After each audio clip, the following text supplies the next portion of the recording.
Good afternoon, everyone. Welcome. Thank you very much for joining us today for our Winter Smart Growth Subcabinet Public Forum. I'm Wendy Peters, and I serve as the chair of the Smart Growth Subcabinet. Pleased to be joined today by my colleagues from each of the agencies that comprise the Smart Growth Subcabinet, and as always, grateful for their work and collaboration. Joining us today, so you will be keyed into who's here later when we have opportunities for the public forum in question. From the Department of Planning, Secretary Rob McCord, Department of Agriculture, Secretary Joe Bartenfelder, from Budget and Management, Assistant Director Christina Parati, from the Department of Commerce, Secretary Kelly Schulz, from Department of Environment, Tyler Abbott, Director of Legislative Affairs, Department of General Services, Deputy Secretary Nelson Reichert. From the Department of Health, we have the Deputy Secretary of Operations, Atif Chaudhry.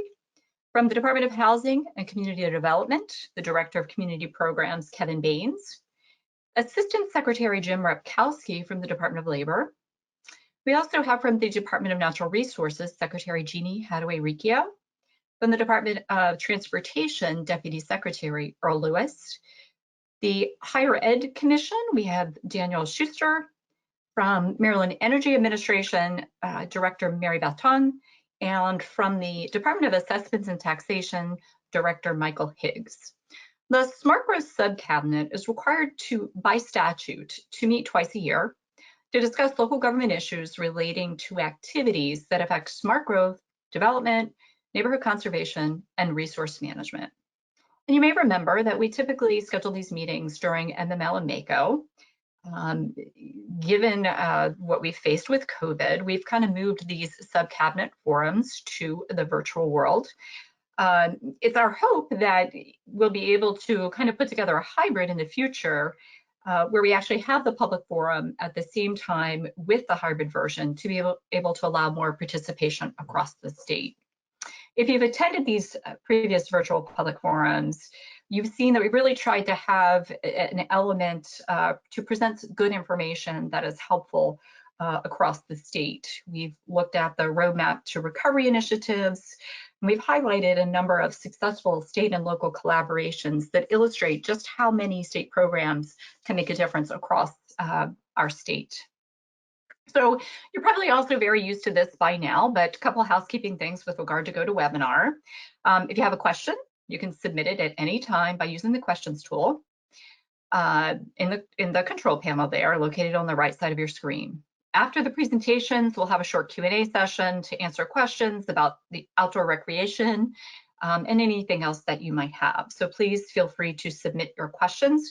We're scheduled to go until 3, but as previously, if we wrap up, no need to continue, and we're happy to go directly to the public forum. So again, thank you very much for being with us today. We'd like to do a quick poll before we have the presentations. Take a look at the map and identify which planning region in which you're located.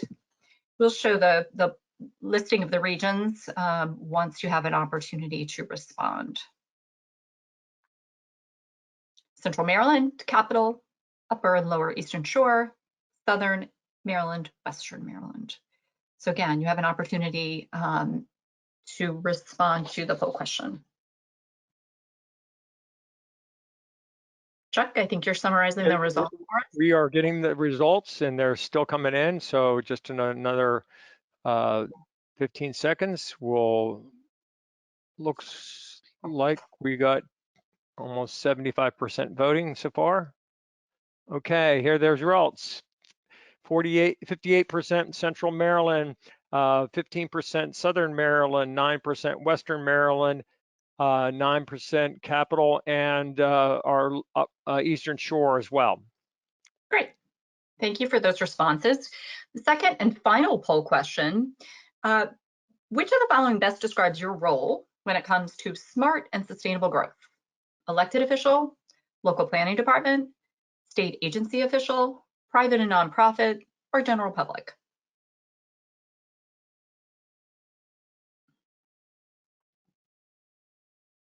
We have about almost 70% voted.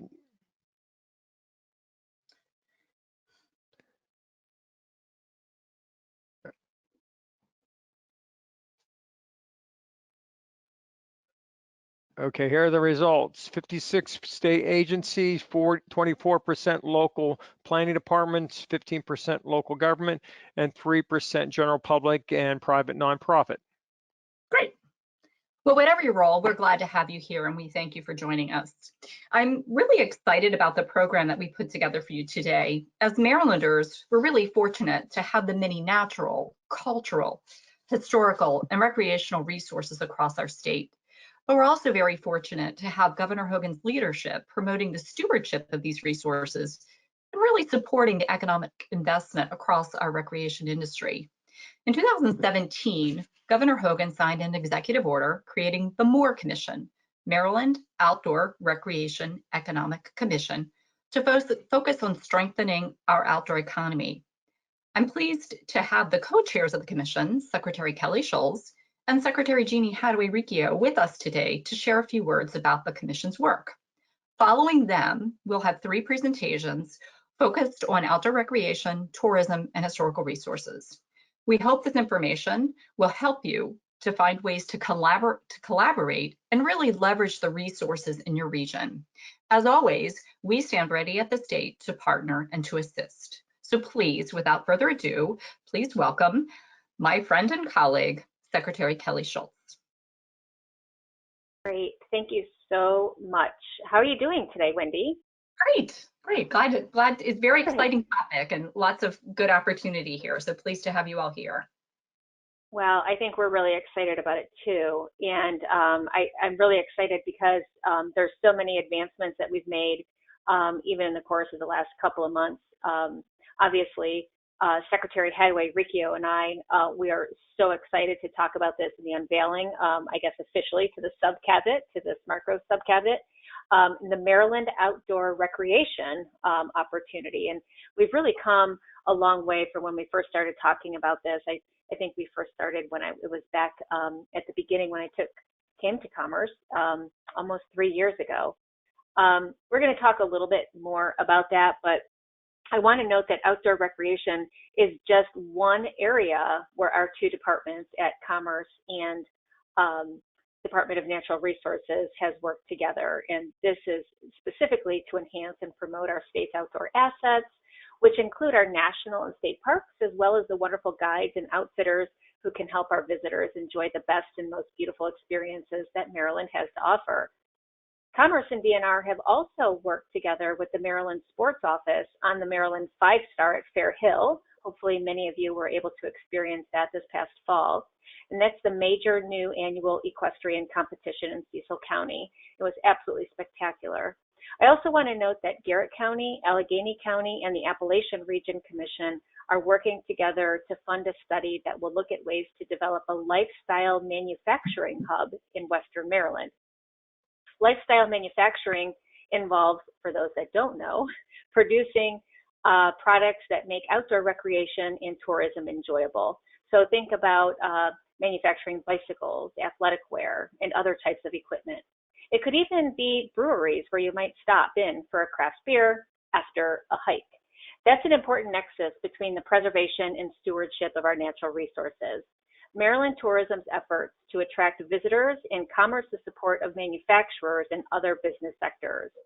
Wendy, Special Secretary Peters, I also want to give you a very special thank you for your partnership and your leadership during our great endeavor of getting this kicked off. In just a moment, you're going to be hearing from a member of our Commerce's Office of Tourism, Liz Fitzsimmons, who many of you are hopefully familiar with. But first, I would like to turn it over to my very, very good friend and the amazingly brilliant Department of Natural Resources Secretary, Jeannie Hadaway-Riccio. Well, good afternoon, and thank you so much, Secretary Schultz, for that introduction. Special Secretary Peters, to you and your team, thank you for inviting us to talk about this topic, which we are so passionate about today, and talk a little bit more about all of the great opportunities ahead of us. I did want to also just take a second to introduce Camille Williams, who is the newest addition to our DNR team. Today is her first day, so she's joining me for the meeting today. As Secretary Schultz pointed out, Governor Hogan has been a tremendous leader in this initiative. And even going back to 2017, he realized the value of outdoor recreation, not only to our natural resources and our environment, but also because of the economic opportunities associated with it. So he did form the Maryland Outdoor Recreation Economic Commission to really focus on recommendations on how we can take the best advantage of these opportunities throughout our state. And also acknowledging that investment in outdoor recreation and in nature and heritage tourism is really investment in our local jurisdictions and an investment in our state economy. And Secretary Schultz mentioned the 5-star. That is one example of the many world-class events and world-class outdoor recreation opportunities that are unique to each region of our state. So we were so pleased in September when the governor announced the formal creation of an Office of Outdoor Recreation. And he also announced that Daryl Anthony would be serving as the executive director of that office. And the significance of that is really to have someone and a team that's focused on this day in and day out and helping to drive that great coordination that we already have between our departments and our agencies, but also to make sure that we're engaging the right stakeholder groups. And so I can think of no one better than Daryl to take on this role. Daryl served at the Department of Natural Resources for 35 years, both in the Park Service and then ultimately as the Assistant Secretary for Land Resources. So he really understands the operations inside and out. He is very well known for creating cutting-edge recreational opportunities already, including 2 new all-terrain vehicle parks that we've successfully launched in the state. And that has all been done through his work with various organizations involved in outdoor recreation. So he really has the ability to bring everyone together and bring us some wins in the state of Maryland. And so we're really looking forward to the comments of everyone on the panel. And with that, I will turn it over to Daryl Anthony.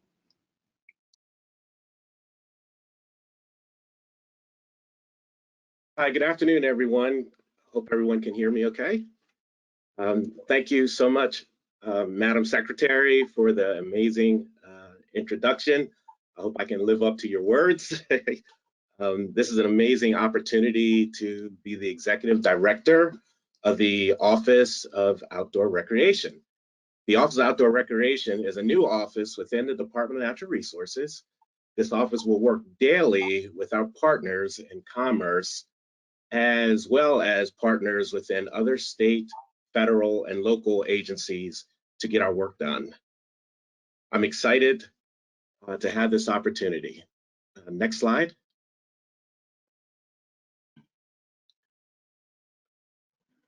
And next slide.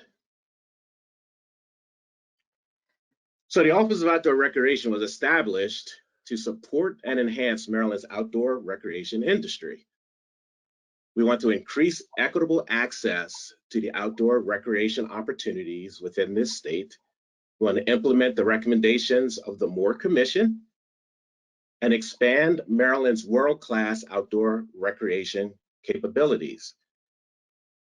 Maryland is a unique and amazing state, from Assateague Island on the Eastern Shore. We have Ocean City. We have the 5-star event at Fair Hill on the, I guess, the northernmost point in our state. We just have amazing opportunities across this state to expand our recreational opportunities. Mountain, Maryland, which is where I live currently, just next to Deep Creek Lake and Wisp Ski Resort, is a mecca for outdoor recreational opportunities, and we're looking so forward to expanding the existing recreational portfolio for Western Maryland to include new and innovative activities, events, not just in Western Maryland, but across the state of Maryland. One of the reasons we want to do this is to increase revenue streams created by the outdoor recreation industry. We want to work together with our national outdoor recreation experts to build synergy across the nation. The picture that you see on your screen on the bottom right are the outdoor recreation directors from across the nation. At this point, we have 17 states represented with outdoor recreation executive directors, and that number is growing every few months, it seems like. So we're excited to be a part of that team. When I leave this webinar, I'm headed to a conference with the folks that you see in that picture. Secretary Hadaway Riccio mentioned the new Wolf Den Run State Park in Garrett County.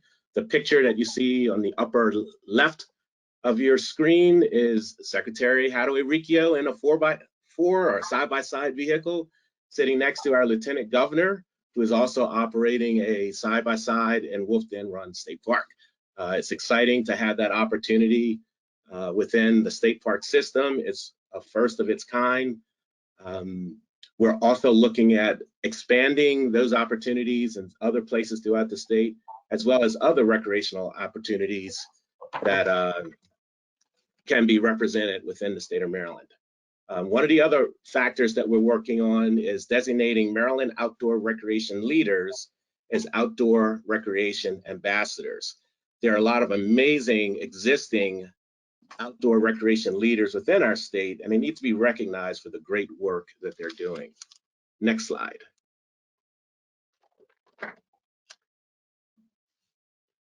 As we pursue opportunities to advance the outdoor recreation industry, we're using 5 pillars as our guide.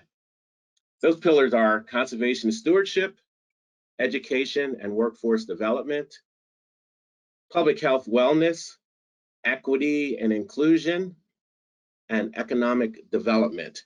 And I'll expand on each one of those. Before I do, just so you know, and you can write a question in the chat if you're interested, that is me from a few years ago on the right there holding a bear cub. And someone is going to ask why I'm doing that, and I'll have a really good answer for you. So give me a shout, ask me the question, I'll be able to answer that for you. Next slide. Conservation and stewardship. While working to enhance access and opportunities within the industry, we must first ensure our natural, cultural, historical, and recreational resources are protected. This is a consistent focus nationally. As we continue to pursue opportunities to advance recreational opportunities within the state, we must first consider our make sure that recreational experience does not negatively impact our environment or the natural resources that we all protect. The picture that you see on your left there is a bear, a black bear. It was taken by me this summer in my backyard here in beautiful McHenry, Maryland. When we interact or allow or promote public access to natural areas, there is going to be interaction with the natural resources. And again, we want to make sure that those interactions are positive and don't negatively impact the environment or the people that are using the facilities. Next slide. Education and workforce training.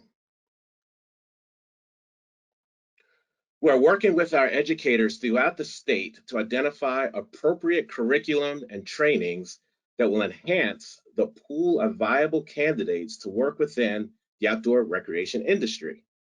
We're connecting at the high school level, trade and technical school level, as well as colleges and universities. We are finding as we talk to retailers, merchandise, outfitters, etc., that they are really challenged with finding employees that can support their operations. It's a challenge in that it is hard to find folks that may have some technical skills, prior technical skills before they get hired in the field, and fields like bicycle repair, ski service and repair, small engine repair, like working on boats and side-by-sides, etc. So we want to work with even at the high school level, to see if we can't encourage some school systems to look into providing technical training, similar to what I had when I was in high school. I know that I had to take trainings like, I even took a sewing class in high school. We also had the opportunity to take wood shop, metal shop, etc. Perhaps there's opportunities to expand in our school systems, and there's some that are already doing this, but to expand those opportunities to meet some of the outdoor recreational needs in that area. Next slide. Public health and wellness. I've had the opportunity recently to visit some of the local hospitals, senior retirement living centers, etc. And one of the things that they really highlight now are the outdoor opportunities for the patients or the residents of these facilities. This has become more and more popular, and that we are trying to create an atmosphere that allows for public health and wellness that is a positive outcome from interaction with our natural resources. We're partnering with health and wellness stakeholders to generate positive partnerships so that we can work together to create better outdoor experiences for everyone, including those that are within the healthcare and wellness industry. Next. Equity and inclusion. We want to make sure that all facilities, services, employment, and experiences are available to all without regard to race, color, religion, gender, sexual orientation, age, economic status, natural origin, and physical or cognitive abilities. One of the things that we are seeing more and more is that everyone wants to engage in these outdoor recreational experiences. This is not any particular group, from old to young, from social economic areas, from rich to not so rich, et cetera, et cetera. And those experiences vary considerably. In the photo there, that's a picture of me kayaking on the beautiful Yakagani River some years ago with friends, and I had that opportunity years ago because I had the opportunity to be exposed at a young age to this type of activity, and I love it to this day. And I'm so happy that I was exposed then as a student at Frostburg State University to this type of experience. My son is also a graduate from Frostburg State University as an outdoor recreation major, as was I, a recreation major from a few years before that. Next slide.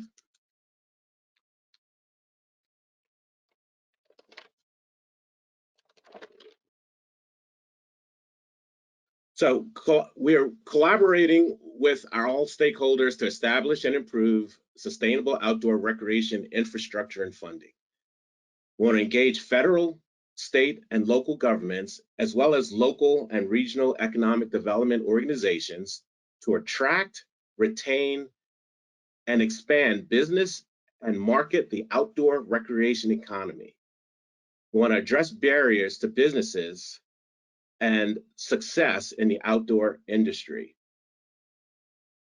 Again, if you look at the RV in the bottom left corner, that RV there is a $200,000+ RV, and they are in demand, particularly on the East Coast. If you want one of those, you're going to wait at least a year to get your hands on one. They can't keep up with the demand, and yet they're incredibly expensive.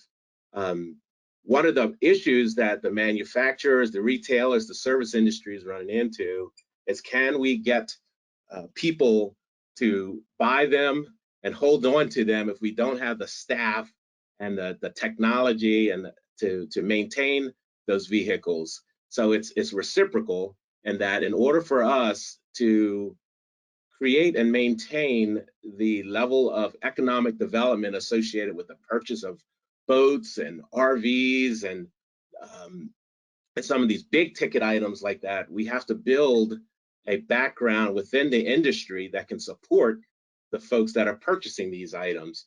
Because if they have a bad experience owning one, then I want to get rid of it, I want to sell it and move on to some other experience that may or may not have the economic benefit to this state that some other items do. To talk more specifically about the economic value of outdoor recreation, I'm going to turn things over to my partner, Liz Fitzsimmons, who will take it from here. Liz, all yours.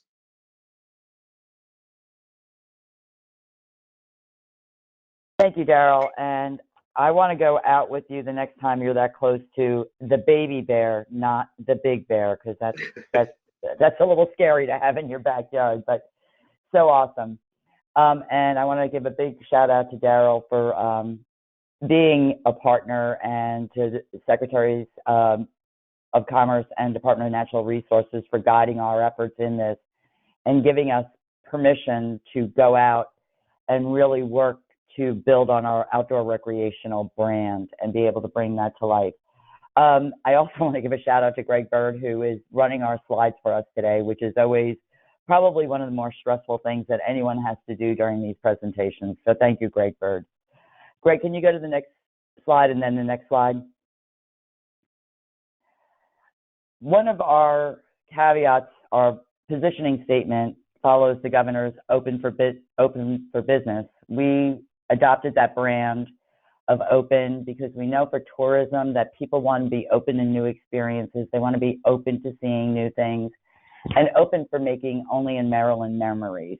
So that is our branding positioning. But I always do like to start with, kind of the main ingredient, our mission statement, which is OTD stimulates and drives Maryland's thriving tourism economy with a primary goal of creating a great place for all Marylanders to live, work, and play. We all know what 2020 was, but I always go back to my 2019 numbers, our economic impact, which were fairly phenomenal. We increased visitation from 41.5 million to 42 million. And then we increased revenue to the state 3% up to 18.6. And just as a flashback, 2019 was a year of really low inflation. So that 3% is real numbers. Greg, can you go to the next slide? Daryl talked about the economic impact, the branding of being able to talk about outdoor recreation. 2020 was a transformative year of something that was already starting. People were returning to the outdoors. We were seeing it in 2019. Our partners at the Department of Natural Resources were saying that, we were seeing parks close earlier as people were using the parks and using the parks in different ways. Longer in the tourism industry, we always talk about length of stay, and we're always looking at overnights for us. And the length of stay at many of our parks were going not from overnights, but for hours. What had been maybe a 2-3 hour trip was now an all-day trip. But outdoors recreation really is economic development. And that goes through our guides and outfitters. And these are an important component of our tourism ecosystem, if you will, because many folks don't know how to get out of doors. Daryl talked about his education at Frostburg and introducing him to the outdoors. There are a lot of folks whose parents didn't take them outdoors or didn't get that experience and now want to. And Greg, do you want to go back to my slide? I'll just keep talking. But want to be able to do that. We are blessed to have people who are passionate about these outdoor recreational activities, from fly fishing guides, charter boat captains. Thanks, Greg. Being able to do that, folks who rent tent equipment and really can help you get your best experience.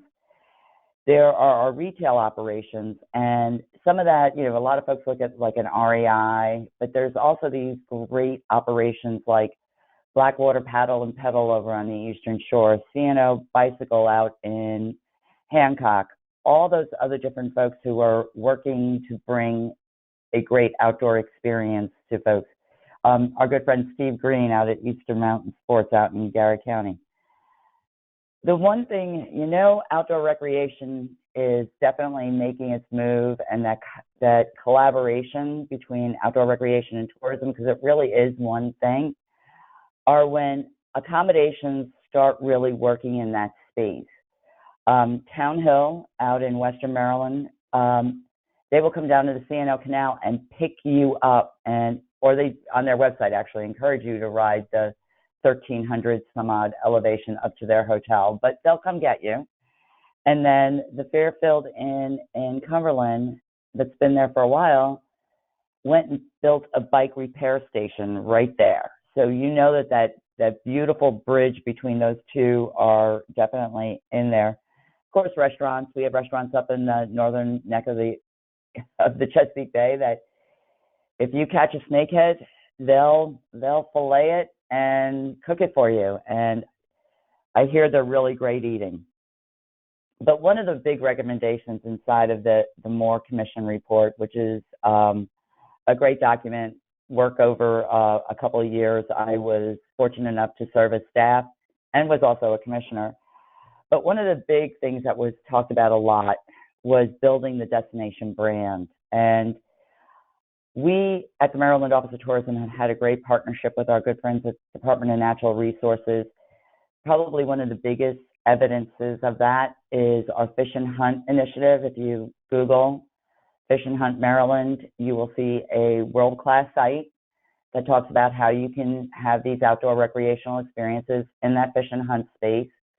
In February, we'll be heading to the Great American Outdoor Show, otherwise known as the 10 coldest days of winter or the 10 snowiest days of winter, where folks from all over the Mid-Atlantic region come to learn more about how to recreate throughout the United States. All of our competitors are there, and having the experts and the guides and the outfitters all together under one roof has really been a great partnership. As I said, outdoor recreation is part of our DNA. We've been always building it and talking about it. And we do a lot of public relations around this. And one of the things that I found really wonderful, there's a team out of Missoula, Montana, called Barrett Productions. And they do a lot of those outdoor shows of fishing and hunting and, doing all that great stuff. And they came out here and they fished the Castleman River, and then we're fishing up in Carroll County. And when someone from Montana says to you that we have fly fishing that parallels or exceeds the experience where they were, it really is it's a proud moment. And then what they said was so great about us is we're much easier to get to. So we're going to keep building on that brand. I'm going to show you a bunch of visuals coming up and give you some background as to their importance in our marketing mix. The next thing that you will see is our 30-second spot. We built this last fall when we realized that there were several things going on as people were starting to feel somewhat comfortable traveling and where they were traveling to. They were traveling by car and they were traveling to outdoor spaces. So we created the Open Roads campaign. It's based around Maryland's 18 scenic byways. It's a 30-second spot. It ran in DC, New York City, Philadelphia, Pittsburgh, and Baltimore. And we got a lot of great response on it. We have tracking. It was a 7-to-1 return. For every dollar we spent, we generated $7 in overnight travel. And if Greg can run that for me, I'd be appreciative.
But That you can was see where awesome.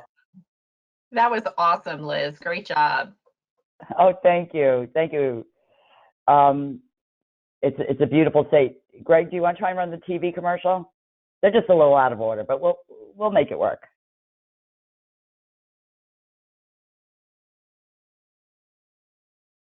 Maybe.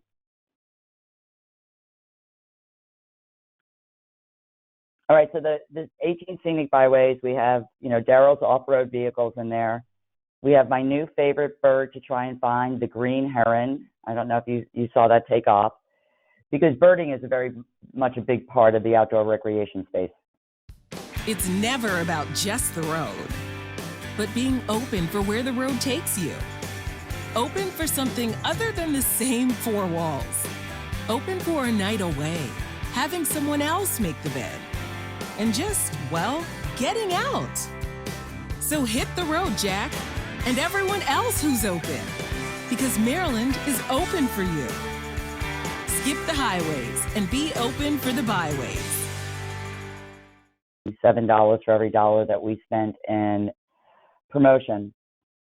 And I do want to reiterate what Secretary Schultz said, that you did notice that there were some breweries and some food and all those other things that are associated and are really great amenities to have after you do an outdoor hike. There are many areas that people go and they get done, and there's really nowhere to go to kind of talk about their adventures. So we really do have we've got the full package of all the amenities and the outdoor recreation. We do work with a variety of partners throughout, and the next piece that you're going to see is our Chesapeake Bay Storytellers program. This was a program that we did in partnership with the Chesapeake Bay Gateways Network, which is nestled inside of the National Park Service. And the program's goal was to work with our guides and outfitters that are in that space of providing amazing experiences for customers, but working with them on, how do you market? How do you use social media? How do you have conversations with consumers that, help you get maybe a little bit more value added out of that? So we have this video to show you and introduce you to some of our amazing Chesapeake Bay storytellers.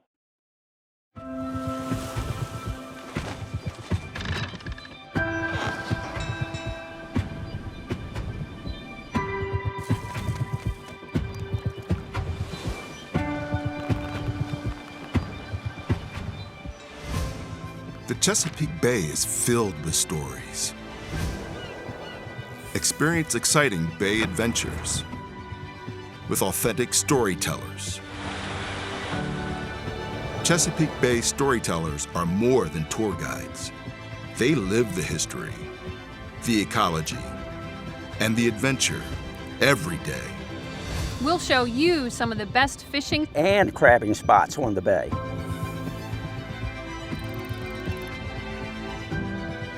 and help keep things up back on shore.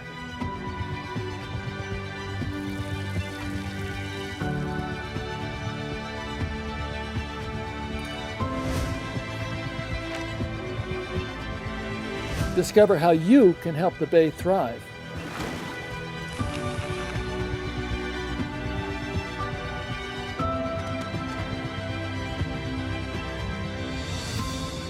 Set your own course. And join in the adventure.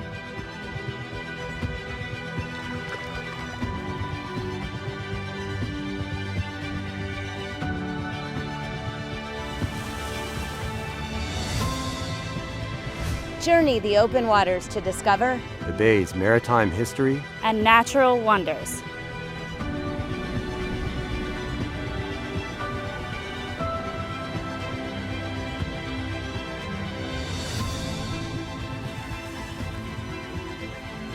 Discover the unexpected. Discover the inspiration.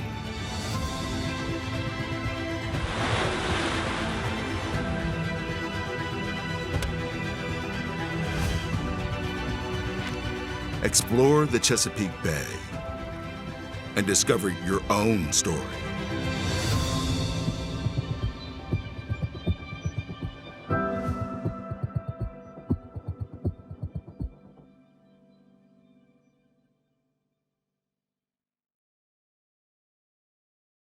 a really wonderful program that we worked on. We started in COVID. We started pre-COVID with the classes with our Chesapeake Bay storytellers. You know, we then went virtual, and I was there for the beginning class and then for the graduation. And perhaps of all the nice things that were said about the program, the most fulfilling for me was that all of those folks that you saw, many of them had never met each other previously. And now they have this amazing network of folks that they can refer their customers to so that we can keep them in the state longer so that they stay longer and spend more. And one of the things that we say in our office, because we tend to be bold, is Maryland has a trail system second to none. The ability and the connectivity of our trail system of being able to go from one place to another, so everything from the C&O Canal to the Western Maryland Rail Trail to the Great Allegheny Passage and then the BWI to the BA, all of those other trails that have that connectivity, that's not the norm.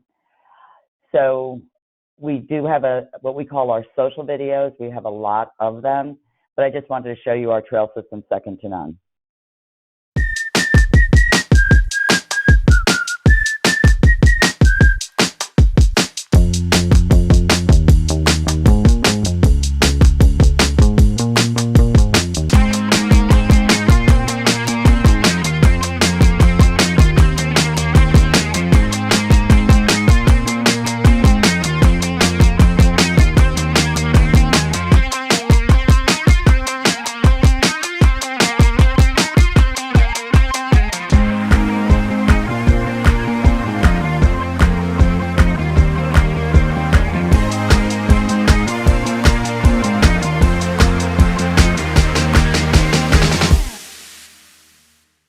Alrighty, I'm going to leave you with what we call our sizzle reel for our scenic byways. As I mentioned, there are 18 of them. They travel the whole state.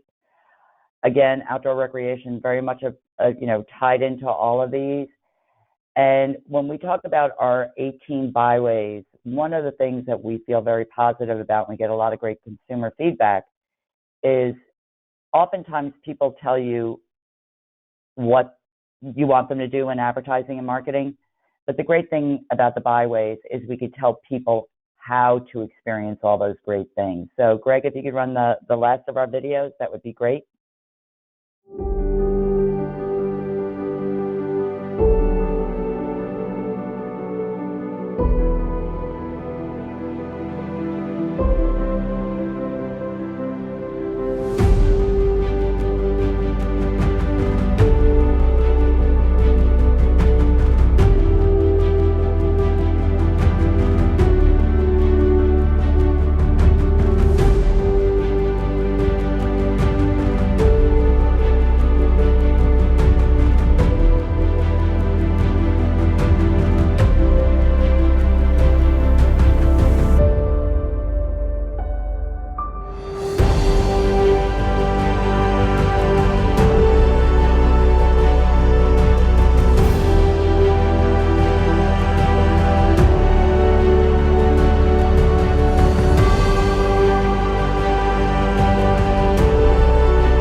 Now it's time. Oops, I was going to say a little shameless self-promotion.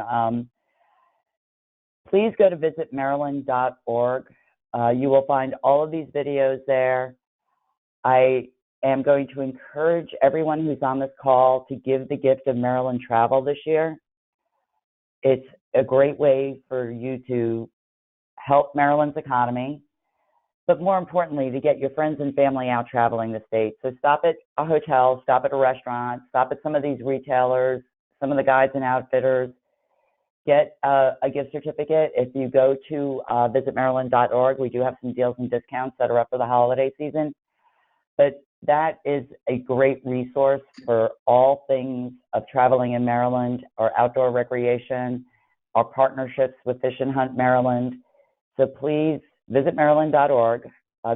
And I did want to just, to continue on my shameless self-promotion, all of these programs have printed collateral pieces with them. And if you go to visitmaryland.org, and you can order all of the materials. And for those partners who saw their destinations in these videos, if you would like to have access to that B-roll that created those, we can do that for you too. And I know there's going to be some contact information at the end of the presentation. And now I have the pleasure to thank Greg once again, but also to introduce our partner in product development and promotion, Elizabeth Chateau, the Executive Director of the Heart of the Civil War Heritage Area.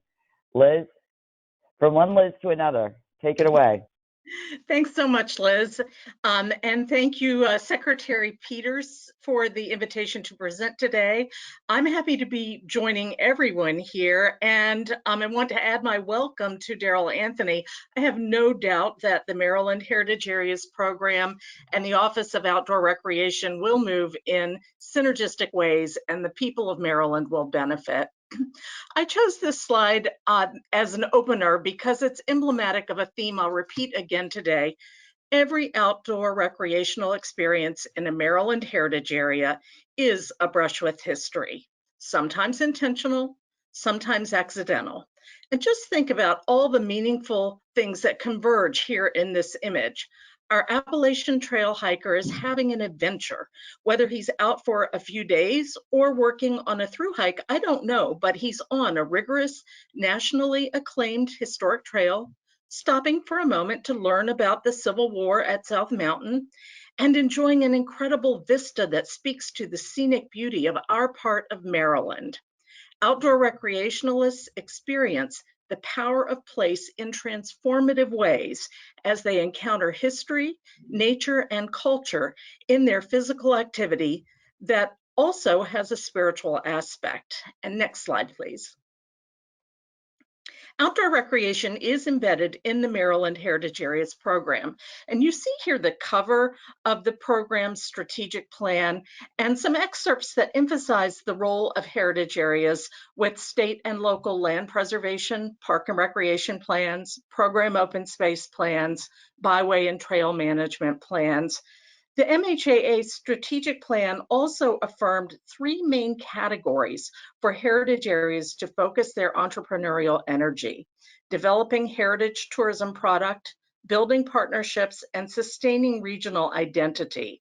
And these categories continue to be the basis around which Maryland's 13 certified heritage areas organize their strategic plans, and most are developing 5-year plans now.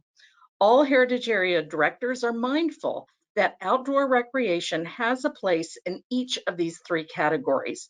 Again, developing heritage tourism product, building partnerships, and sustaining regional identity. And I'm going to share a few of those with you today. Next slide, please. Maryland heritage areas are intended as economic catalysts, and we consider our work through the lens of heritage tourism. Here you have the National Trust definition of heritage tourism, which is used by Maryland. And next slide, please.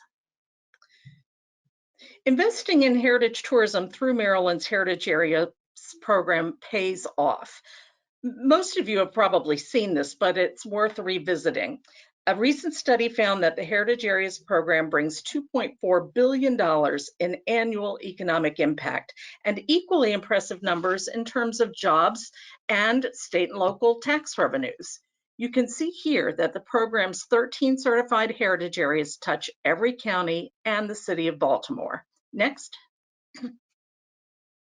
It's important to note, however, that Maryland's heritage areas are not the whole of any county. Those economic numbers I shared are associated with the economic contribution connected to the heritage area activity within the shaded areas here. Heritage area boundaries are chosen to help target heritage area investment where potential for heritage tourism return based on historical, cultural, natural resources is strongest. And this slide shows our 13 heritage areas, and you can see that heritage areas are comprised of corridors, and then in some places larger geographic swaths. Today, I'm not going to speak for every heritage area, but I'll touch on a few examples of heritage area outdoor recreation across the state, and then I'll spend a little more time on my own heritage area, the heart of the Civil War. Next, please. Canal Place in Cumberland was the state's first heritage area, and it has rebranded and begun expansion under the name Passages of the Western Potomac. Canal Place is the lead on the River Park project that you see here, an effort to revitalize the river area behind Canal Place into a major tourist attraction for the region. Planned features include 2 access points for boaters, a whitewater course, riverside trail viewing area, parking, and a fish passage ladder. As this heritage area expands further into Allegheny County, we'll see more recreational projects emerge. Next, please. Our most recently certified heritage area is the Patapsco Valley Heritage Area, where recreation plays a fundamental role in their work. A large portion of this heritage area's outdoor recreation occurs in the state park, and the heritage area works directly with friends of the state park on a variety of initiatives, including the Mobile Visitor Center with bilingual engagement you see on the left, and the adaptive recreational programs, including an adaptive mountain biking and paddling trails. They're currently working with partners on a trail etiquette video that focuses on proper trail usage for horseback riding, mountain biking, trail running and hiking, issues that became more pressing during the pandemic. Next, please. The Lower Susquehanna Heritage Greenway is a 38-mile greenway trail and loop system linking small communities, recreation areas, and rural countryside, all for the purpose of community revitalization. The loops connect foot, bike, and horse trails, roads, commuter rails, water access, and this aims to create a premier local recreational resource and a multi-night tourism destination. Next, please. Water-based recreation is something common to virtually all of our heritage areas, whether on the Bay, the Eastern Shore, Southern Maryland, or more inland. Here you see the Kids in Kayaks program of our most urban heritage area, the Baltimore National Heritage Area. And I think I could include a paddling scene from all 13 heritage areas. The Baltimore Heritage Area Plan includes an entire chapter devoted to parks, open space, and recreation resources, with subsections on open space, greenways, and bicycling, and neighborhood recreation centers. Next, please. But let's zero in on the heart of the Civil War Heritage Area, which includes portions of Carroll, Frederick, and Washington counties. But I'm not going to leave the paddling theme quite yet. The group you see here is gathered at the historic Newcomer House, a property of Antietam National Battlefield that the heart of the Civil War operates as a visitor center, promoting heritage tourism in all 3 of our counties. And you see here a group that gathered on the battle anniversary in September of 2017 for a paddling excursion on Antietam Creek. The put-in is directly across the street from the Newcomer House. And in many ways, this is a simple outing, but it really speaks to economic activity and each of those 3 focus areas I mentioned: tourism product, building partnerships, regional identity. The Kayak and Brunch Tour is a regular offering by a local business, River and Trail Outfitters. When it's not a pandemic, this excursion gathers here on the grounds of the Newcomer House, where a catered brunch starts the program.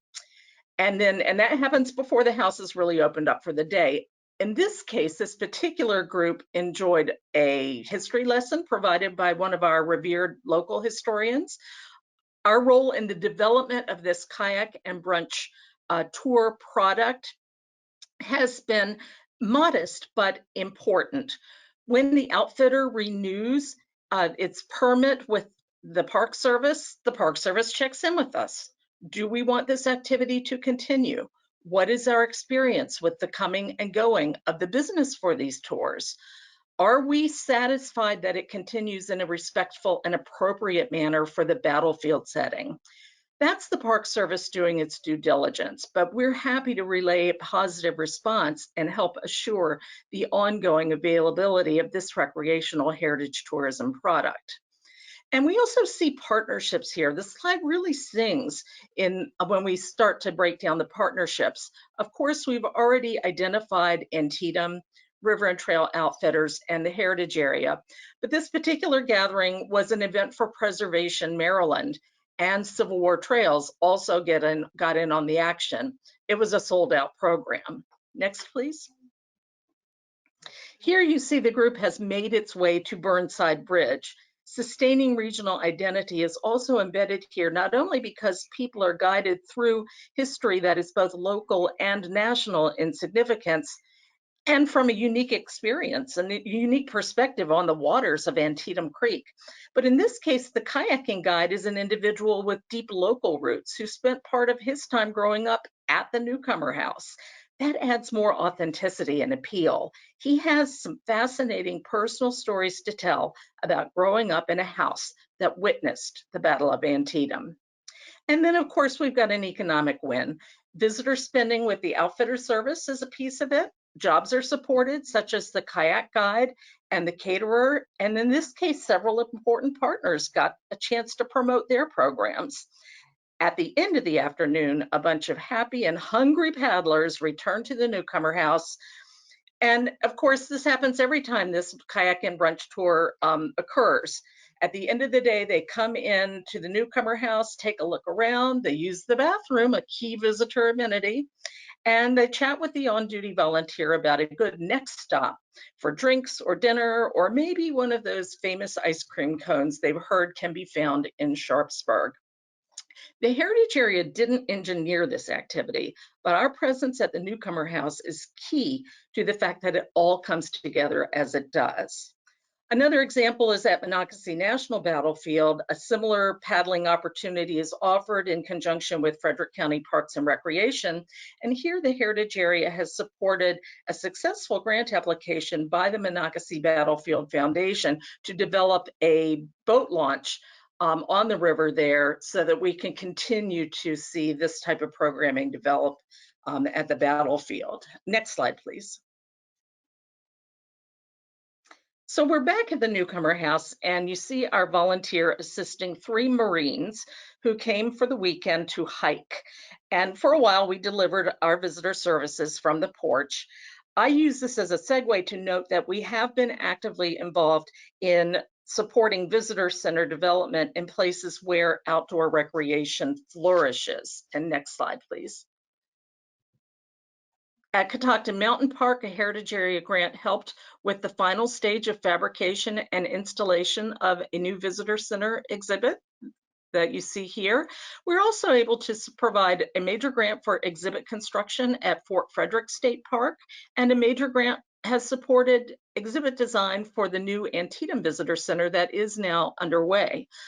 And of course, it's no surprise that state and national park visitation hit record numbers during the pandemic. I want to call out 2 examples in my Heritage Area. And next slide, please. Since the heart of the Civil War was certified as a Heritage Area in 2006, we've witnessed increased visitation at Monocacy National Battlefield by more than 700%. And this, I don't know how well you can see it, but if you can pick out the numbers on that graph, you can really see it's impactful. And just in the last year alone, Monocacy's entertained 10,000 more visitors than the year before. And whether walking a dog or intentionally pursuing the steps of Civil War soldiers, every footfall along a trail at Monocacy is a step on history's hallowed ground. And a new generation of those who find value in time spent here will care about preserving places like Monocacy Battlefield for the future. Next, please. In the past year, the gate count at Catoctin Furnace, part of Cunningham Falls State Park, I'm told has increased by 500%. Contributing to that is this trail, which begins on DNR land and continues to a viewing area at the African American Cemetery, which is on private land. The trail opened in November 2020. Now, we promoted this trail, the Heritage Area promoted the trail, along with other local African American experiences as socially distant ways to explore Black history. And it was featured in some online native advertising that performed exceedingly well in Philly Magazine, Baltimore Magazine, and a Google AdWords campaign. We seized the summer of 2020 as an opportunity to promote the relevance of the history we are uniquely able to share, and it helped bring about not only increased visitation to the area, but analytics show younger and more diverse audience than we would have expected engaging with our messaging. Next slide, please. And here's an example of a trail where we helped secure a capital grant for development. The H&F Trolley Trail Association is working away segment by segment at building a multi-use trail on the old trolley line, beginning in Thurmont, but the vision is to take it past Catoctin Furnace and as far as the city of Frederick. Last month, the project we helped with launched, and it added an enhanced tourism product that involved new partnerships and speaks to our regional identity. They accomplished a southern extension of the trail and a loop extension that connects with an accessible wetland nature trail at the library, which, by the way, is designed as a replica of the Catoctin Furnace. Typically, the Heart of the Civil War focuses on assisting partners working on projects that align with the goals and priorities described in our management plan, but we don't often take the lead, especially when a project naturally falls within the mission of a partner resource. Next slide, please. But sometimes a project spans 3 counties and there simply isn't another organization to be the leader. So I have one last recreation project to share, and that's the update of our Civil War Geo Trail that launched last May. The first iteration of this trail launched in 2016, and since then, many thousands have participated from all over the globe. Geocaching is sort of a treasure hunt based on GPS coordinates. Our trail sends participants through all 3 counties, rural places, along water and mountain trails, state and local, national parks, canal towns and Main Street communities, and all along the way, they learn Civil War stories while having fun. They also love to log their cache finds online and talk about their experience and what drew them to choose our trail to pursue.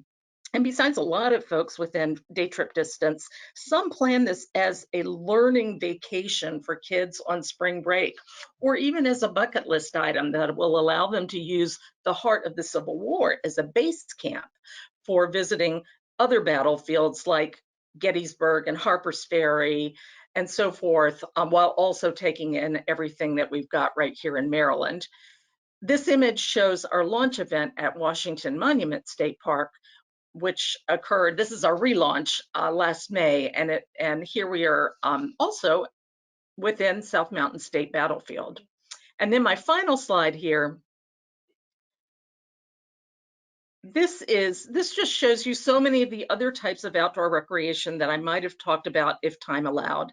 Along with DNR, the Office of Tourism Development, Maryland Heritage Areas proudly include outdoor recreation in their portfolios of what there is to see and do. And we look forward to deepening and widening the ways that gets accomplished by working with everyone here today. So thank you for this opportunity. And my thanks also to Greg for helping with the slides. Great. Thank you, Liz. And I am just a bit partial to Heart of the Civil War Heritage Area, and I thank you for your good work. I really thank all of our presenters, and while we still have them here, it is an opportunity right now to focus if we have any questions with regard to the outdoor recreation presentations that we've seen. I know it looks like, Chuck, we might have a couple questions. Do you? We do, and and feel free to continue to submit those. Our panelists can put their webcams on, and so Daryl, the first one for you is from Joel Gallahue. He says, "Okay, I'll bite. Isn't it a bad to touch a wild animal, or was this a unique circumstance?" Great question, and yes, a very, very unique circumstance by trained professionals. Yearly, our Wildlife and Heritage Service heads out to Western Maryland, and we do inspections, welfare checks of the black bear population within the state of Maryland, mostly in Garrett County. In that particular case, we're actually checking on a mom bear that is hibernating. We go in while the bear is hibernating, and we check temperature, do a age check, et cetera, et cetera. And while we're working on the mother, or if there is a cub, the cubs don't hibernate the same way that the mom or the adult bear does.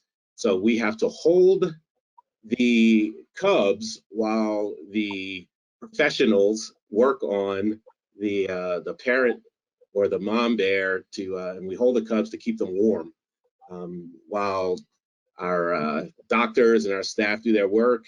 And then we carefully place the cub back with the mom and back in their den to continue with their hibernation. So that's what was happening there. I was uniquely able to have and share in that experience, and it's something that I'll remember for a lifetime. Very cool. Carl Munder asked the question. I think we'll start with Liz Fitzsimmons on this one, and then, but feel free to others to join in. Central Maryland has many outdoor recreation opportunities, but there seems to be a lack of state resources to help many of the small towns in this portion of the state to promote these locations. Are there such programs? That's a great question. Our county tourism offices in Central Maryland are very much a part of our team. So Baltimore County, Harper County, Howard County, all those other folks in Central Maryland are all part of that network. And each county operates a little bit differently. And that's one of the things that our office really works to do, is to be supportive of their marketing efforts and to fill in those gaps potentially. But my contact information is here, and I'd be happy to have a deeper conversation on that. As a Central Maryland resident who recreates heavily in this area, I know that there's a lot of great stuff right here, and just being able to have our DMO partners be able to market it to their residents, because that's really who we're talking about, right? Great, thank you. Anyone else want to add to that? Okay, well, we got a couple more questions. So Daryl, this may be to you, but others can join in. Hello, one thing I brought up lately in various forums and meetings is how areas and municipalities are working on this idea of outdoor recreation as an economic catalyst. Many of us are working on expanding our parks, trails, et cetera, in Frederick County in particular. I know we have several municipalities looking at this, and some of us even have started looking at how we can connect communities using the notion of outdoor recreation with trails, both existing and non-existing. I'm curious if the state has any given any consideration to how to work with these areas to make these dreams come true and these dreams come a reality. For example, some of these areas ideas take large amount of effort to get easements, to work with property owners, or looking at corporations such CSX and state entities and others to connect these communities. But the benefits can be monumental. Or any thoughts on how they should work with your agencies or others to address these kind of long-term projects? So I'll start by saying that what the question is it's ideal in that this is exactly the type of question that we want to try to help local communities with. There's no doubt that the program Open Space was designed as a tool to create the opportunities to advance this type of connectivity, this type of land acquisition, both at the local level and at the state level. So I would encourage the writer of that question to contact their local representatives to see how the program Open Space can help to benefit them with this request. More and more across the nation, we're seeing the advancement of connector trails, rail trails, etc., as a huge economic benefit to local communities.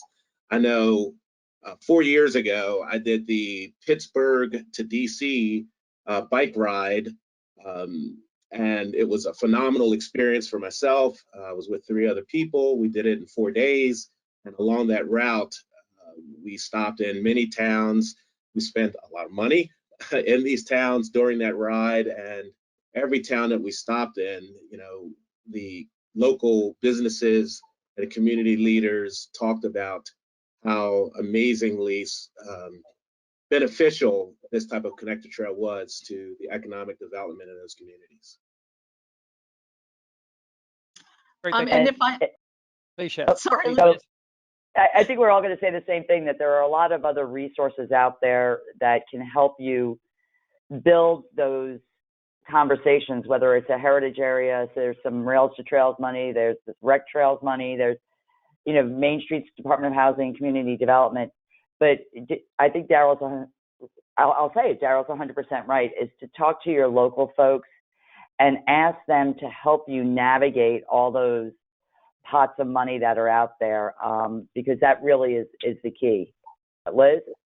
And I was going to say, I'm your local folk for Frederick County, at least one of them. I don't have all the answers, but I can help a bit with that navigation, and we'd certainly like to be in the conversation with you. Wonderful. We have one last question, and we are running out of time. So I'm going to, Joel Gal, who mentioned this as well. What a great program today. It seems worth discussing how many state parks are via automobile and ways to expand other transportation options. Traffic separated bicycle and pedestrian ways attract users to all of the experience. They can extend the wellness benefits of the state parks by connecting it directly to the neighborhood or hotels, so a car is not needed for the park visit. Since some state parks are not connected to the heritage areas, I'm sorry, since not heritage planning areas, could we update to the strategic management plans of the state parks, recognizing local and regional multimodal planning goals? Perhaps there are other ways, better strategies to address multimodal connectivity of our park systems. Daryl? Sure, I'll take that on. The initially, again, right on track with the other questions, and that connecting the trails to communities, connecting and making opportunities for people to access public land and private land by, you know, non-motorized methods is the wave of the future. If you look at, again, places like Washington, D.C., even, you know, the opportunities to be able to get around using a bicycle or, you know, as a pedestrian are huge and continue to grow. We have a lot of work to do in Maryland, but we have great partners to try to accomplish these goals. And the Maryland Park Service, the state park system, certainly is open to suggestions and ideas for how and who to try to connect with. We know that it is a challenge in a lot of our state parks to get in and out sometimes, especially during the summer months and weekends, holidays. You know, trying to get in and out with a vehicle can be a challenge. So having alternative methods to access public lands would be a great asset. Well, thank you very much. I think that's our last question that we have. And I'm sorry, did I cut someone off?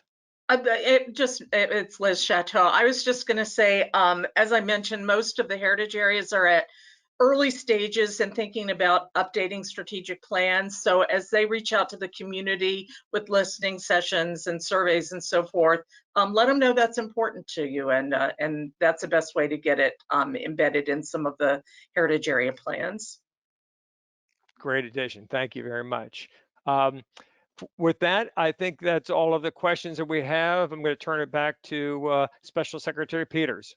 Great. Thank you very much, Chuck. And Liz and Daryl and certainly my colleagues, Secretary Schultz and Secretary Riccio, Hadaway Riccio, we really appreciate your time on this. As I've stated, we are so fortunate to have the resources that we have across our state, and it is with good planning that we can really continue to preserve these resources and also work to support the economic investment in our recreation industry.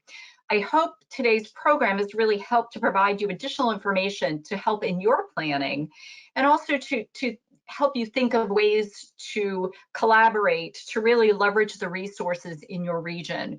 We, again, remain as a partner willing and able to help you navigate some of that and help you get to the local partners if needed. We're going to move in now to our open forum. And it's an opportunity to hear if there are any concerns or questions. You can start to put those questions in the chat.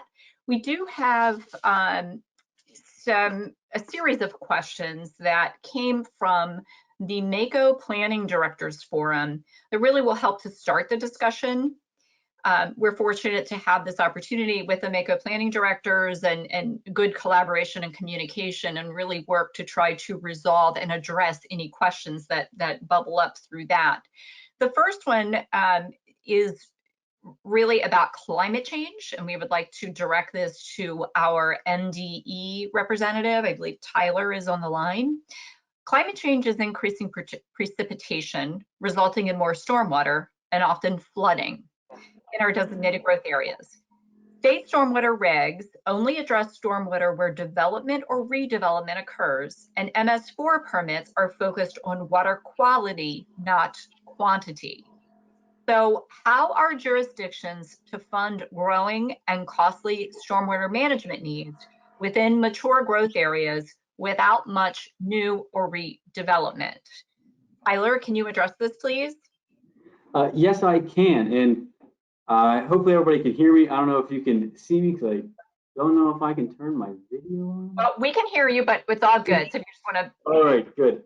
So there are quite a few different sources of funding at MDE and other state agencies that can help you, address those growing needs. So I'm going to go through a few of those, and if you have any questions or want further information, please feel free to shoot me an email, and I'm tyler.abbott@maryland.gov. It's Abbott, ABBOTT. So our first program is the Comprehensive Flood Management Grant Program. This program is for flood mitigation projects for local governments. This can fund up to 75% of the project costs. Next, we have the Water Quality Revolving Loan Fund. These are low interest rate loans, and some have principal forgiveness if you're eligible that can cover up to 100% of the project cost. You're really encouraged to group projects under this program, and that'll really help your application be awarded funding. Those larger projects, the larger reductions you're seeing are definitely helpful in the process. We have our Bay Restoration Fund, which can provide grant funding for stormwater projects for local governments, including stormwater projects that relate to climate resiliency and flood control. That was a change that was made a couple years back in the legislature, and this can cover up to 50% of project costs. We have our Clean Water Commerce program. This is a program that's been going on for 4 years, and now it was just reinstated during the last legislative session. Looks a little bit different, has twice as much money now, but at least 20% of the money, so that's $4 million, is required to be used to procure environmental outcomes from projects, including stormwater management and green infrastructure. And lastly, from MDE sources of funding, with the Tree Solutions Now Act last year, there is money that's available for tree planting. And as we know, that's one way to address urban stormwater. And so that funding is with the Chesapeake Bay Trust, as well as some has been given to our partners at DNR and Department of Ag. And that could segue me into talking about other state funding. So there is the Chesapeake and Atlantic Coastal Bays 2010 Trust Fund with DNR. There is the Building Resilient Infrastructure and Communities grants, which is from the Department of Emergency Management as well as FEMA as a partnership. And then MDOT-SHA does partner with local jurisdictions on the stormwater management issues that relate to road projects. Great. That was a lot, sorry. The application process is open right now, so if you have any questions, please let me know. Great. And Tyler, if we could ask, if you could provide that list to Chuck Boyd and John Coleman, maybe we could just send that out to all people who are attendees of this webinar. That might be really helpful. Certainly. Yep. And I can provide our website links and everything so we can additional. Thank you. Thank you for that information. Next question is addressed to DBM. And it's, how is the state addressing climate resilience through its capital projects and programs?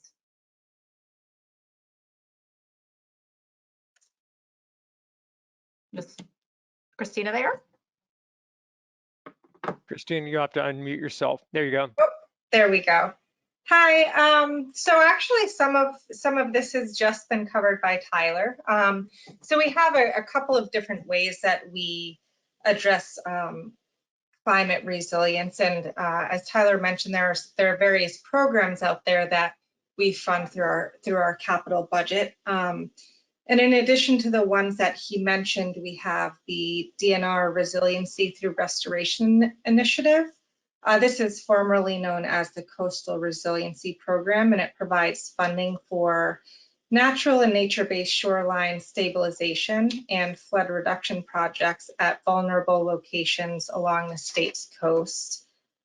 We also have the Maryland Department of Emergency Management Resilient Maryland Revolving Loan Fund, which is new as of last year. And I'm not sure if this is the program that Tyler was talking about, or if it's different, and just with a different name. But this provides loans for local resilience projects that address the mitigation of all hazards, including natural disasters. And this is kind of came about in the 2021 legislative session in response to passage of the Federal Safeguarding Tomorrow Through Ongoing Risk Mitigation Act, which enables FEMA to make capitalization grants to states for the establishment of hazard mitigation revolving loan funds. So we essentially set this up in part to capitalize on those federal funds. And in addition to our programs that directly address some of these issues, we have a couple of processes where we kind of check in on how our projects across the state are addressing climate resilience. So, for example, we have a facility program review process where, for most state-owned projects and programs and some of the grant and loan programs, we are required by law to review and approve a project's facility program. And that's essentially a comprehensive description of the justification for a project and the scope if it receives state funding. And one part of the facility program is an environmental assessment form that provides information such as whether a project is in a 100-year floodplain. And also all programs are required to comply with the Coast Smart Construction Program. So, projects in vulnerable areas must incorporate siting and design criteria to address sea level rise and coastal flood impacts. And part of our process is to review these projects and question the agencies, make sure they're taking these things into consideration. We work with the Department of Planning and DNR on this. For the most part, agencies are already on top of it and considering this when they develop their facility programs, but it's an extra check in case there's something they didn't consider. So, usually certain projects in vulnerable areas will have certain design features, such as installing mechanical and electrical systems on a higher elevation as opposed to in the basement, and choosing certain building materials and things like that. And then we have our growth and conservation criteria process, which we do in coordination with the Department of Planning to ensure that state investment in capital improvements encourage development and economic growth in locations best suited to accommodate growth. And part of this process is we submit capital projects to the Department of Planning and Natural Resources for review to ensure they comply with the Coast Smart construction program requirements. So that's a very high-level summary of the way that we incorporate coastal resiliency climate resiliency into our capital planning and budgeting. Great, thank you very much, appreciate that. We're going to move on to a question to the Department of Planning. How can counties posture and educate themselves to take advantage of the benefits of priority funding areas? How can a county increase the number of PFAs designated in their county? Is that Secretary McCord to address this, or?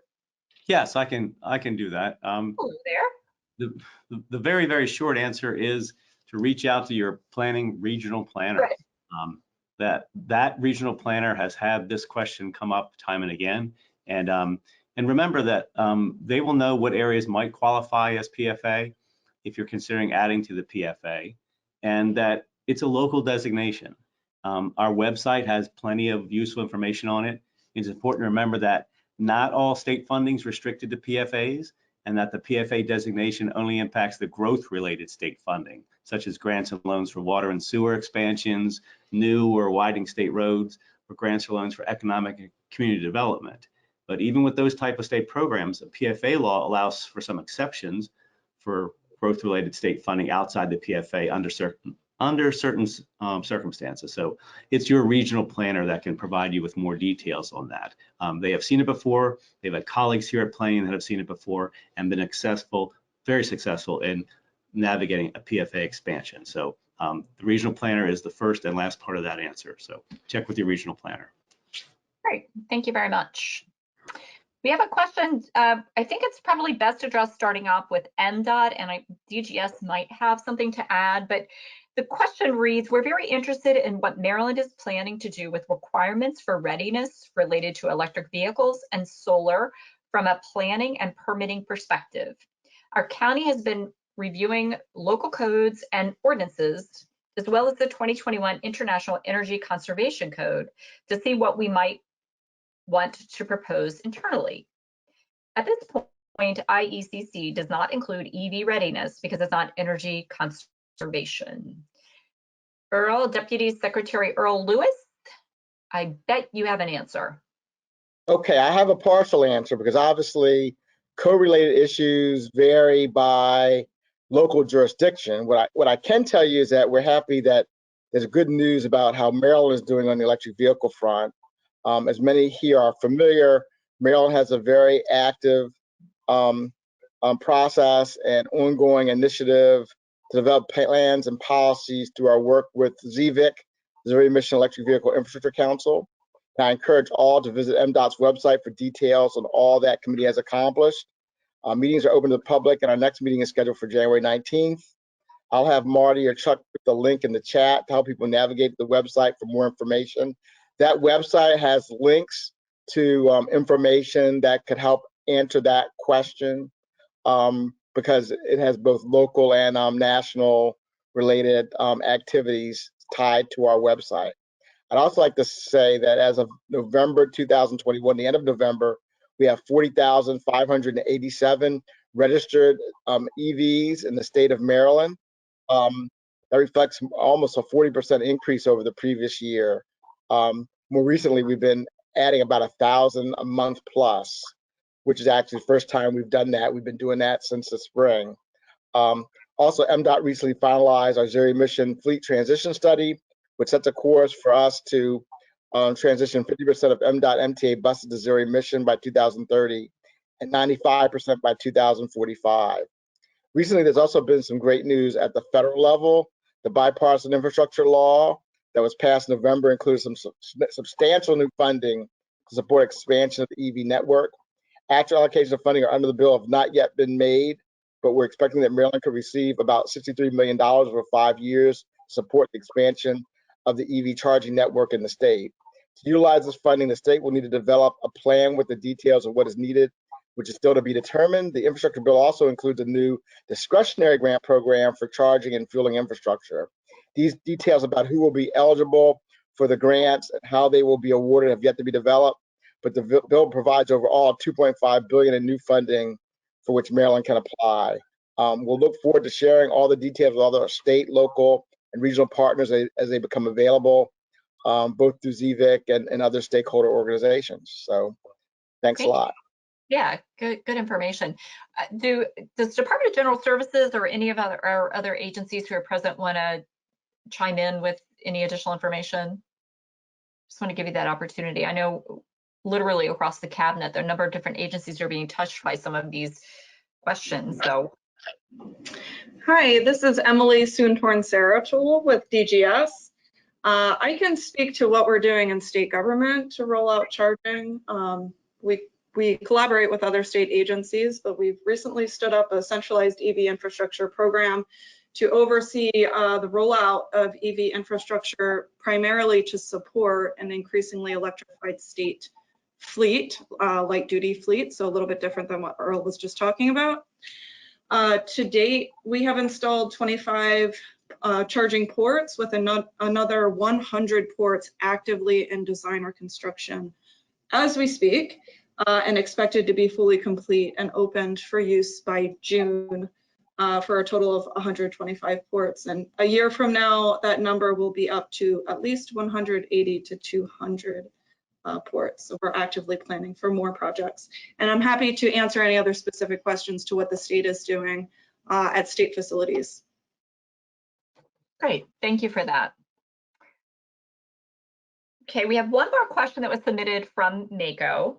I'd like to address that rather quickly and just make sure that we have enough time to the extent that there are additional, I don't know, Chuck, do we have any questions from the public at part of the statutory public forum at this point? We do. We only one that I have. I do not have any other questions. Eric Kaufman from MEA said he could also answer a question about MEA's portion of the EV. So I'll unmute him right now. Absolutely. Thank you, Eric. One second. Okay, go ahead, Eric. Thanks, everyone. Yeah, I just wanted to add that, when you look at new construction, thinking about EV ready early is one of the most important steps you can do. And, it's obviously a much lower cost than going in later. We do have a number of programs that help folks who have existing homes, our electric vehicle supply and equipment program, retrofit later. But I think there's definitely a conversation about what's needed to make it EV ready early. We've also, in our work with low to moderate income homeowners, we've also added elements to our program to where it makes sense, where you're in the electrical box anyways, to allow our grantees to be able to provide a service of making those homes EV ready. So we're very active in this and glad to continue the conversation with anyone who would like to talk more. Great, thank you so much. Chuck, have we cleared the questions so far? We have cleared the questions on here, so yes. Okay, so the final question that we got actually from NACO planning directors, and I think it's probably best addressed by DHCD and planning. The question is, shopping, like so many other aspects of life, has pivoted to virtual platforms, dramatically changing the landscape of shopping malls. How can state agencies support jurisdictions in their approach to the redevelopment of these kinds of sites while protecting smaller, locally based retail on our main streets? And I do think that this topic could actually span a whole hour or more, but I'm pleased that we do have some information that we can disperse or dispense quickly and certainly be able to follow up on that. So do we have somebody from DHCD and planning that want to address this? Sure. Kevin Baines, DHCD. I could go first, unless I'll defer to Chuck if he wants to go. Sure. No, please go ahead. Sure.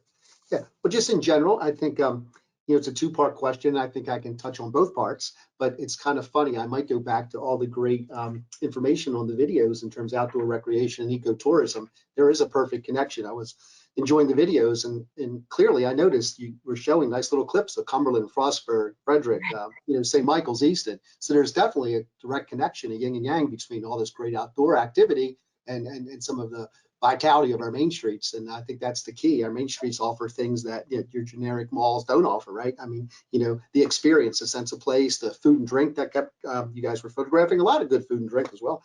The art galleries, the museums, the history, performing arts places. These are things malls just don't offer. And so, if Daryl took a bike trip from, Pittsburgh down to DC for 4 days, if he stopped at every regional mall on the way, it probably wouldn't be nearly as much fun as stopping at all the main streets along the way, because the mall's sort of the same thing, right? He would hit a lot of Nordstrom's, a lot of Macy's, perhaps a lot of Starbucks, but it wouldn't be that unique, interesting experience that he's going to get along the way that he did experience.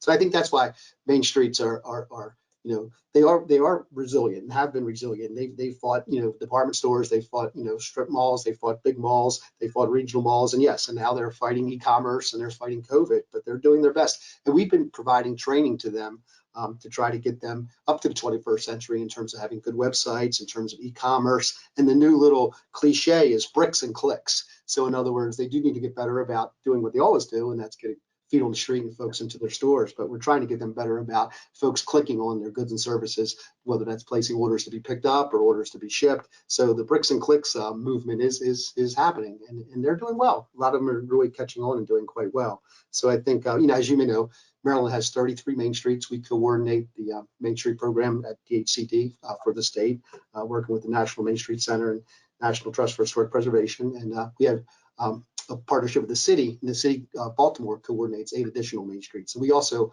financially support them in many ways through many of our revitalization programs and some other operating assistance that the Main Street program can provide. So we're doing our best to bolster the main streets on that end of the spectrum. In terms of redevelopment of malls or strip centers that may be hurting as a result of COVID and or e-commerce, we do have programs that can in fact help with that too. But just to start off with a stat, I was just looking this up as you guys were talking earlier. Depending how you want to count, there's about 14 billion square feet of retail in the United States, and about 13 billion of that is occupied, meaning there's about 1 billion square feet of retail that's sitting there vacant. So the question is, do we really want to reposition some of these strip centers, malls, with more square footage of retail? It seems to be not necessarily the smartest, best thing to do in some cases. And each region's different, but in general, we do have extra square footage of retail. So we do work a lot in our department to help reposition these malls sometimes to be reinvented as different things. And sometimes it can still be retail, but more mixed use is more popular. Like, for example, there's one we're working on right now across the street from Morgan University in Baltimore City, where that was a mall, used to have Heckinger's, used to have a bowling alley, used to have a lot of traditional things, but they're all closed and gone now. And so we're working with and this is a town and gown relationship. We're working with Morgan as they've crossed the street and putting some university resources in that location, some new resources that will be food oriented for the students, etc. Things that might be more needed, kind of a different mix of things for the neighborhood, unlike the traditional kind of shopping center experience. That's just one example. We've done these in Prince George's County and other places. So one program in particular that we have for that is since this is the Smart Growth Subcabinet, right, is the Strategic Demolition and Smart Growth Impact Fund, but we call that SDF. And that's a program that was invented to do exactly this, take on some of these gray fields, not necessarily brown fields, but these older, gray fields, as you would call them, because if you look down, it's just a sea of gray parking lot that could be redeveloped in a better way. And so it's a pre-development fund, but local governments and their community development partners are eligible to apply. And it does things to help reinvent these. So it's pre-development money to help buy them, to help demo the older buildings, to help put in some new infrastructure, help redesign it. And if there's some great historic buildings there that should be saved, we can even help stabilize those and maintain them. So that's an example of a program that we use to reinvent these malls all the time.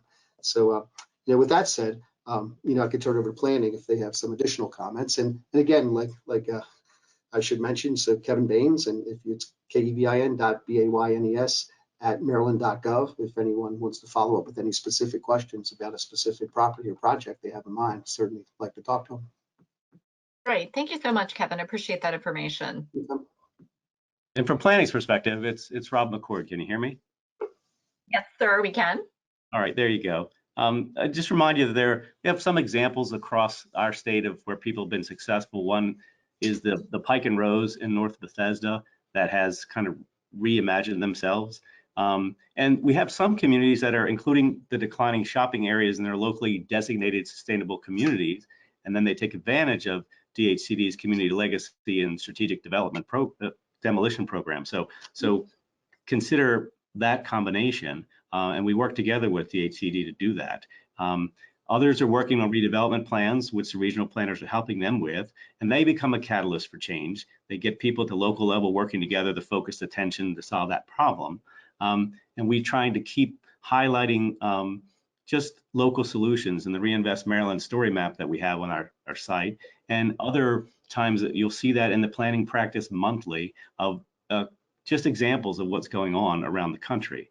Again, the regional planners are working in each area to help people with this issue. The issue is a national issue, and it's really one thing we can do, all of us, is to continue to look at the research and see what the commercial real estate sector is thinking, because basically the CBRE research predicts 20% reduction in total U.S. retail real estate inventory by 2025. So everybody knows that's what's happening. And then you have some other research from CoStar that's telling you that the A-class redevelopment projects are that 32% of the projects are A-class malls, and then the B-class malls, 54% of the redevelopment projects are B-class malls, and then C-class malls, only 14% of those projects. That's CoStar examining about 37 currently redevelopment projects going on. So just a little bit of slightly more alphabet soup here for you. The AEIOU, the anchors are dying. The e-commerce is taking over. The indoor locations still have possibilities. And the outdoor open space transition and outdoor access to the stores is becoming important. And then the U, the urban technology and research centers are absolutely one of these possibilities for taking over pieces of those old malls. There are absolutely lots of things that have happened, and they're happening across the country. We're trying to keep our finger on the pulse of that. There's an article recently about the 5 principles to reposition retail centers that says modify the anchors, mix it up, reimagine mobility. And reimagining mobility includes the concept of either a bus or trolley system to take you from Main Street to the place where the mall used to be, for whatever happens there, whether that's going to be medical offices or whether that's going to be some other thing than retail. And it could be university space. It could be university space and medical offices. And the shuttle can be a healthy way to make sure you cross-pollinate between the uses on Main Street and the uses that are now occupying the old mall space. And then energizing the soft spots, meaning that you can't just make the challenged retail spaces and save each one of them. Some of them simply need to be repositioned. Those old places in the mall that nobody could get to, once people see what they are, they may flourish. That's where you need to work with the local people who are trying to make it work and see if they think that more exposure would make a difference. And then activate landscapes. That's the last thing. Make sure that this gray fields issue changes to something different, that it's not just gray fields anymore. It's not just a sea of parking. It's open outdoor environment that are crucial across all of these developments. So all of these things we're keeping an eye on here at planning and help you to reimagine what those things can be. And you need to think about the kinds of building that's already in place. From the environmental perspective, if you can reuse the buildings that are already there, think of the larger department stores with the high ceilings. And if we don't have to build it again, we save so much energy and carbon by just making use of the existing buildings. So senior activity centers, medical centers, pharmacies, things that people might still enjoy in that one location, along with the university space and things that people have never thought of going in that location. We need to think way outside of simply, this used to be a mall, how can it be a better mall? How can it be a community resource? So that's my 2 cents very quickly. I think it's probably worth an entire session in one of our future planning webinars to think about getting people together just to talk about what the real success stories have been, because we know the problem. We need to think about the success story. So thanks. That's a great question. We're still going to be dealing with that for quite some time. So thank you very much. Thank you, Secretary McCord. Good information. Good information. Chuck, where are we with questions, or have we addressed any questions that might be out there? No more questions for us to address. Okay, well, I first would like to thank all of my colleagues for their participation in this forum, and certainly all of our presenters. I think we have a lot of good information out there, and I would encourage anyone who's here to please reach out if you need more information or if there's more that we can do to help you in your area. Again, thanks to my colleagues, and Chuck and John, we could not do this without you. Appreciate all of your good work. And thanks to everyone for joining us. We look forward to seeing you at our next forum in about 6 months. Take care and enjoy the holiday season. Be safe.